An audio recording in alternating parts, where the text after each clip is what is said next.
ശബരിമല അയ്യപ്പൻ്റെ അടുത്ത് തമിഴ്നാട് മുഖ്യമന്ത്രി സ്റ്റാലിന് എന്താണ് കാര്യം? കഴിഞ്ഞ ആഴ്ച BJPയുടെ സംസ്ഥാന അധ്യക്ഷൻ രാജീവ് ചന്ദ്രശേഖർ ചോദിച്ചതാണ്. കാരണം സനാതന ധർമ്മത്തെ മലേറിയ പോലെ ഉന്മൂലനം ചെയ്യണം എന്ന് പറയുന്ന ഒരു വിവരദോഷിയായ മനുഷ്യൻ്റെ തന്തയാണല്ലോ ഈ സ്റ്റാലിൻ. അയാളെ തിരുത്തിക്കാതെ അയ്യപ്പൻ്റെ കാര്യത്തിൽ സംസാരിക്കാൻ കേരളത്തിലെ കമ്മ്യൂണിസ്റ്റ് സർക്കാർ സംഘടിപ്പിക്കുന്ന അയ്യപ്പ ആരാധനാ സമ്പ്രദായത്തെ ആകെ അട്ടിമറിക്കുന്ന പ്രവർത്തനം നടത്തിയ ഇടതുപക്ഷം നടത്തുന്ന അയ്യപ്പ സംഗമത്തിൽ സ്റ്റാലിൻ വരുന്നതിനെ ചോദ്യം ചെയ്ത് രാജീവ് ചന്ദ്രശേഖർ കഴിഞ്ഞ ദിവസം പ്രതികരിച്ചതാണ്. ഇപ്പോൾ സ്റ്റാലിൻ വരുന്നില്ല എന്ന് കേൾക്കുന്നു അല്ലേ? അപ്പോൾ രാജീവ് ചന്ദ്രശേഖർ പറഞ്ഞതുകൊണ്ടാണോ?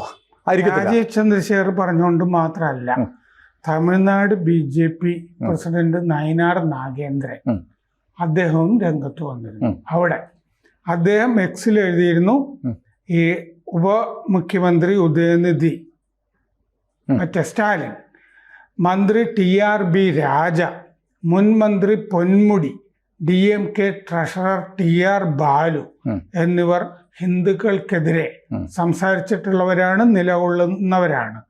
അതുകൊണ്ട് സ്റ്റാലിൻ ഈ അയ്യപ്പ സംഗമത്തിൽ പങ്കെടുക്കും മുമ്പ് ഈ DMK നേതാക്കളെ കൊണ്ട് മാപ്പ് പറയിക്കണം. അത് ന്യായമായ കാര്യം. ഇത് തന്നെയാണ് രാജീവ് ചന്ദ്രശേഖരൻ പറഞ്ഞത്. അപ്പോൾ ഫലത്തിൽ രാജീവ് ചന്ദ്രശേഖരൻ്റെ വിജയമാണെന്ന് പറയാം. അതെ, രാജീവ് ചന്ദ്രശേഖർ കുറേയും കൂടി പറയുകയും അത് ദേശീയ തലത്തിലൊക്കെ വാർത്തയാവുകയൊക്കെ ചെയ്തിരുന്നു.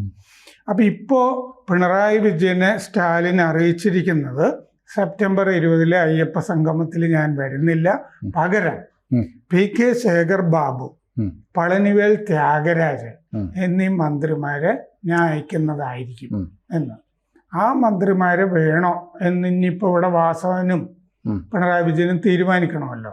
കാരണം ഇതിൽ ഈ ശേഖർ ബാബു ഈ വിഭാഗത്തിൽപ്പെട്ടവനാണ്, ഈ ഹിന്ദുക്കളെ തെറി പറഞ്ഞ വിഭാഗത്തിൽപ്പെടുന്ന ഒരാളാണ് ഈ PK. അങ്ങനെയാണെങ്കിൽ മിക്കവാറും പിണറായി ഉറപ്പായും ശേഖർ ബാബു വരട്ടെ എന്ന് പറയും. വരട്ടെ എന്ന് 2 തവണ വരട്ടെ എന്ന് പറയുമായിരിക്കും അല്ലേ?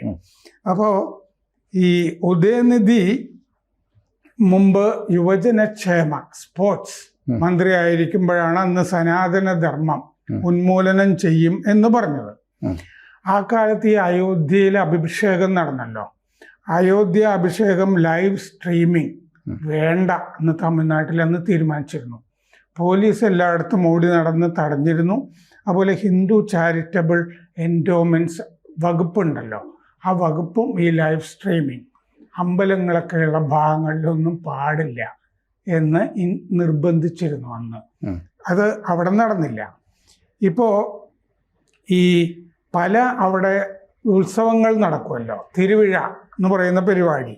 ആ തിരുവിഴയ്ക്കുമൊക്കെ സംഭാവന നൽകുന്ന ആളുകളാണ് DMK രാഷ്ട്രീയ നേതാക്കൾ. അത് കഴിഞ്ഞ് അവർ വോട്ട് ചെയ്യാനൊക്കെ പോവുള്ളൂ. കാരണം പൊതുവെ അവിടെ ഉള്ള ആളുകളൊക്കെ വിശ്വാസികളാണ്, നാട്ടുകാർ. അതുകൊണ്ട് ഇത് പറഞ്ഞ് അവിടെ നിൽക്കാൻ പ്രയാസമാണ്. ഇയാൾ പറഞ്ഞത് ഡെങ്കി, കൊതുക്, മലേറിയ, കോവിഡ്, കൊറോണ പോലെ സനാതന ധർമ്മം എന്ന് പറയുന്നത് ഉന്മൂലനം ചെയ്യണം, അതൊരു പകർച്ചവ്യാധിയാണ് എന്ന് ഉദയനിധി പറഞ്ഞത് തമിഴ് പുരോഗമന എഴുത്തുകാരുടെ സംഘടനാ ചടങ്ങിലാണ് സെപ്റ്റംബർ 2, 2023.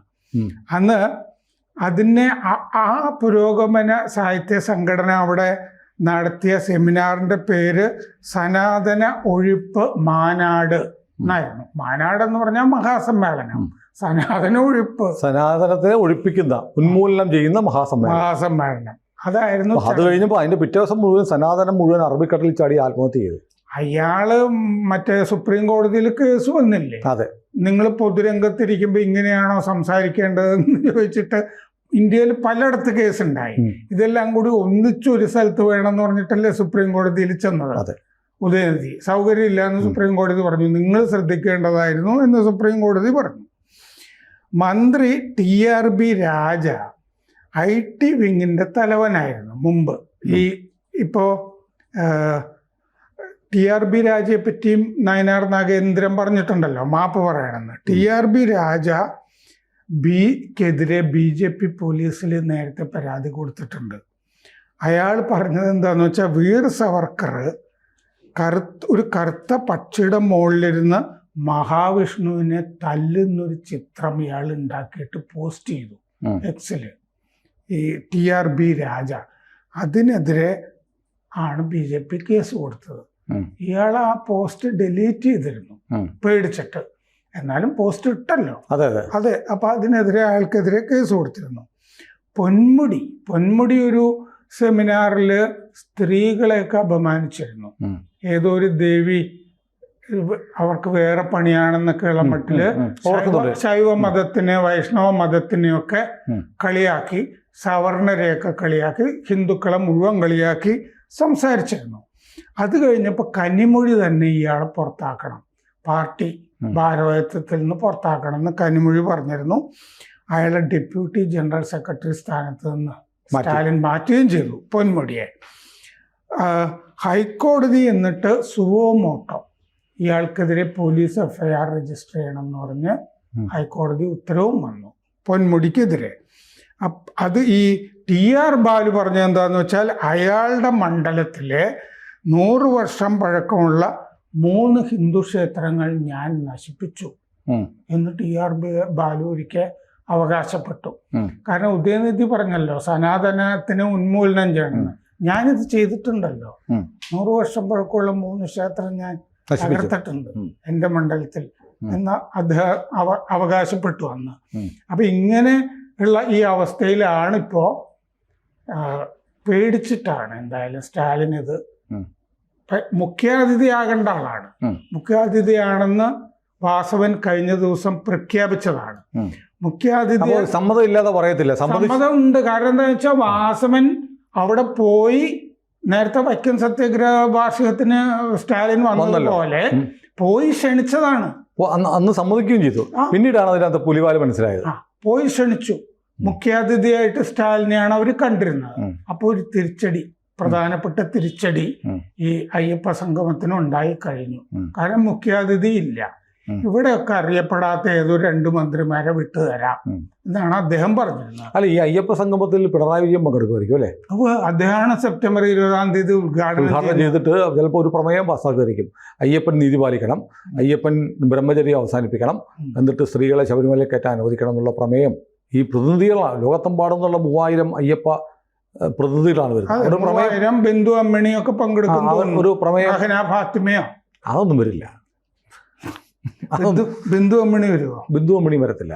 അന്നത്തെ ഈ സംഘത്തെ ആരെയും പിണറായി വിജയൻ പങ്കെടുപ്പിക്കില്ല. പിണറായി അത്രത്തോളം കുഴപ്പങ്ങൾ ഇനി ഉണ്ടാക്കില്ല. കാരണം ഒരു തെരഞ്ഞെടുപ്പ് അനുഭവമുണ്ട്.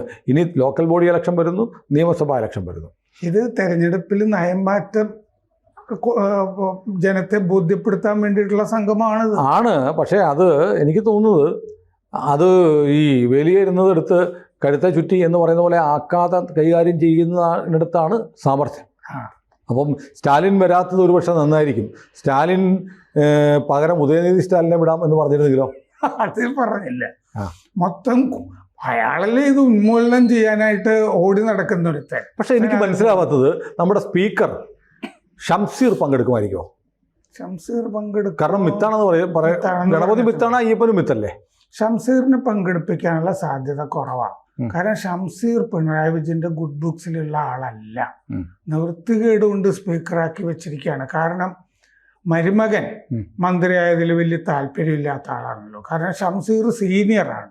ഷംസീറാണ് മന്ത്രിയാകേണ്ടതെന്ന് ഷംസീറിന് അഭിപ്രായം ഉണ്ട്. മരുമകനും ഷംസീറിനെ സാർ എന്ന് വിളിക്കുന്നുണ്ടല്ലോ. അതെ, സ്പീക്കർ ആയിരിക്കും. അത് അവിടെ ഇരിക്കുമ്പോ എല്ലാവരും വിളിക്കണമല്ലോ. ഉള്ളിൽ എന്താ പറയുന്നതെന്ന് നമുക്ക് അറിയില്ലല്ലോ. പിണറായി വിളിച്ച് ഞാൻ കേട്ടിട്ടില്ല കേട്ടോ.